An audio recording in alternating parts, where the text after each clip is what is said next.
மெய்ப்பொருள் நாயனார். தன்னுடைய பகைவன் போலி சிவவேடம் பூண்டு தன்னைக் கொன்றான். இருப்பினும் சாகும் தருவாயிலும் சிவவேடத்திற்கு மரியாதை தந்து பகைவனின் உயிரை காப்பாற்றியவர். விரல் மிண்டர்.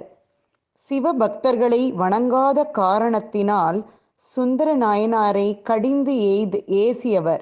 திருத்தொண்ட தொகை பாட காரணமாக விளங்கியவர். அமர்நீதியார்.